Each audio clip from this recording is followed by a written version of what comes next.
You're just choking him. Right in the last 5 seconds, just gets up. Today, and if you over, rips mic off. Wow. Hey, how's it going? What's the word? My name is Ryan Wallace. I'm the co-founder and co-owner of Lonely Floater. And today, we're interviewing another good friend of mine, Micah Music. What's poppin', bro? How's it going, What's the word, man? Yeah. Yes, sir. Let's get it. So, Micah, introduce yourself.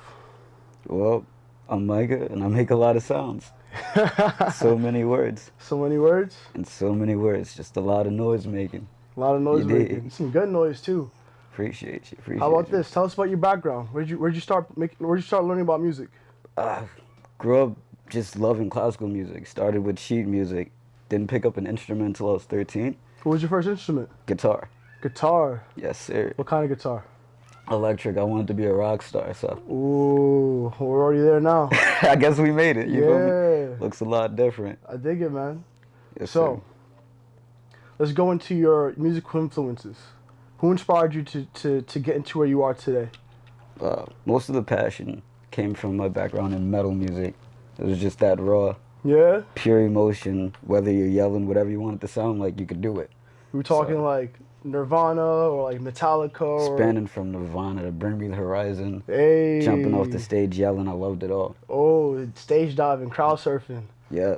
And my kind of vibe. We went from there to gospel, straight gospel. So it was a roller coaster, and I guess it shows itself in the music I make now. Okay. I love that. So gospel. Gospel's part of your roots, huh?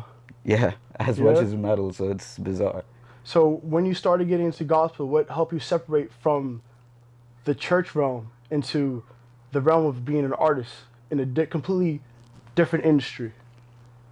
I would say just being centered as a person, which I feel like every artist should do. Just as long as you're you can excel in any area. So you're saying that your growth, you realize that for you to progress to the sounds that you wanted to create, you have to step forward and separate yourself from the church and then embrace the worldly endeavors. Yeah, separate yourself from the music. Yeah, separate yourself from the music as a whole. Like, if you're not right as a person, your music is going to reflect that. You dig? I love that. Okay, so Micah, when it comes to developing the cinematic sound, because it's not experimental, I feel like that's like a layman's term for what you create. So for those who don't understand what kind of sound that is, please go into detail about your creative process. Well, the creative process is pretty different from most artists, I'd say, because I have my hand in every aspect of it.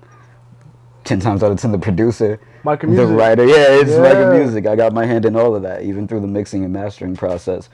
So with all these different genre influences, I tie it all together with my vibe of being cinematic. Yeah. Being a cinematic sound where you hear it and it sounds like it should be a movie. Even if it's not music you listen to, you don't stop the movie because you don't like the soundtrack. You're going to listen to it and it makes sense. Exactly. And that's my approach to it, just grasping emotion, making it a moment rather than a song you have to listen to.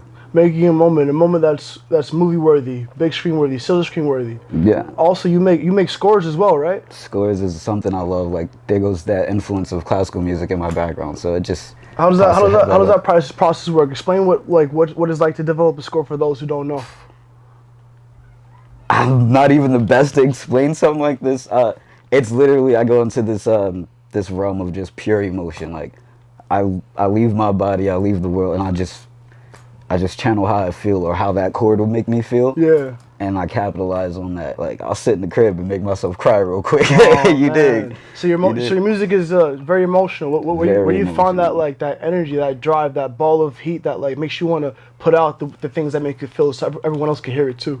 I just press into all the things that I feel like artists and just people every day suppress. Like, even lyrically, I just tap into what we try to avoid saying or talking about in a day-to-day conversation, and just how we feel. I just push into that and make you look at it like, here it is. Okay. Damn, I didn't want to hear that. But so how about this? It's here what now. About the part you was telling me the other night we was in Deportee Studios when you wanted to change the world? Yeah, man, we're gonna change the world. When I say that, it's not dramatic. It's not like when people say I'm gonna take over. This is my summer. It's more of change the world. I want a level of honesty to come back to music. Yeah. Where don't be afraid of people. Don't like it.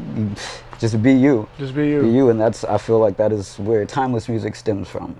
Like, taking that risk of all or nothing. Like, I'm gonna be me until somebody likes it. Exactly. So it's not like pop culture. It's not like trendy. It's something you want to create that's timeless. Yeah. Something you could bump to or listen to at any point in time, any decade that you go here from forward. Yeah, you got to make the pop culture. Like, by the time you try to be like what's happening, they're already doing something else. Exactly. So you might as well be ahead of the curve and just start something new.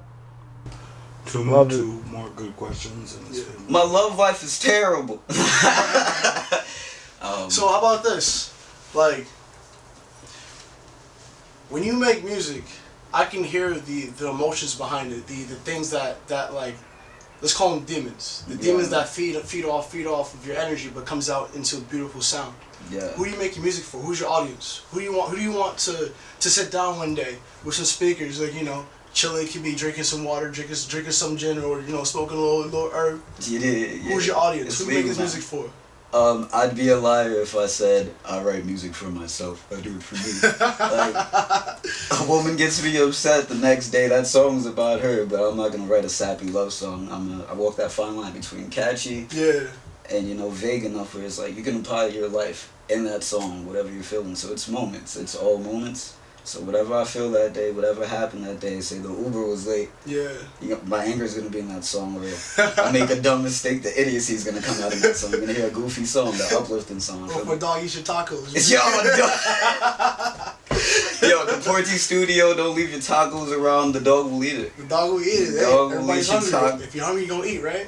T-shirts, the dog will eat your tacos. Yeah, man. Yeah, man. It's like legit. When I say really going into pure emotion, a lot of people think it might be too serious, but no, just if you feel happy, go all out in that happy feeling. If you feel like an idiot that day, express that discontent. Just put it all in there.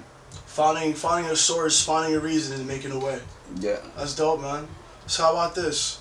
So obviously you go through a lot of heartbreak, you know. Okay. So for those listening to you, like the Micah Knights, right? That's what we're gonna call them for now. How would you tell the Micah Knights to deal with stress, deal with heartbreak? How would you kind of push them in a way to a positive manner to cope with that kind of bad energy? You gotta channel that energy somewhere. Like, don't let it fester. Don't bottle it up though. Just let it out. Be as transparent as possible. Like, if you carry that around and you try to hide it, people can tell you're trying to hide something. Exactly. It's always good to talk about it. It's always good to seek help, and never be against therapy. Struggles are a strength, not a weakness. You dig? Struggles are our strength, not our weakness. It's our reasons for us to push. You dig? That's heavy. Yeah, bro. That's a TED Talk. Yeah. That's a TED Talk. Welcome to my TED Talk. Ex Micah. Yeah. So how about this? It's turning self-help.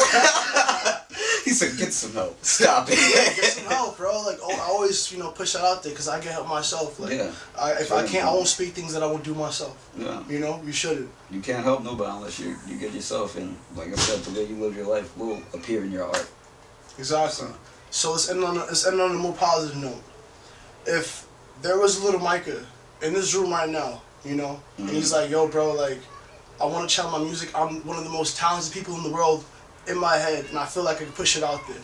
What would the words be that you would give to him to incite him or to inspire him to do music? I tell everybody, like, you gotta sit by yourself. You gotta stop at one point, sit by yourself, and ask yourself, do you believe in what you're doing? If not, go to law school or something. I'm telling you right now, it makes it all more difficult. If you gotta believe in yourself, and really don't be afraid to be cocky. Like, as long as you can back it up, you could be the most annoying person in the room. Exactly. Yeah, just really believe in yourself. If you talk the talk, you better walk the walk. You did. Micah definitely walks the walk, because he definitely talks the talk. Yes, sir. Don't hurt him. All right, so my name is Ryan Wallace.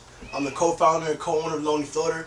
We are at Deportee Studios in Mount Vernon, New York. This is our hometown, and here with Micah Music. Thank you for coming, bro. Been a pleasure, man. Yeah. Machine Heart coming soon, you did. Machine Heart coming soon. We dropping it.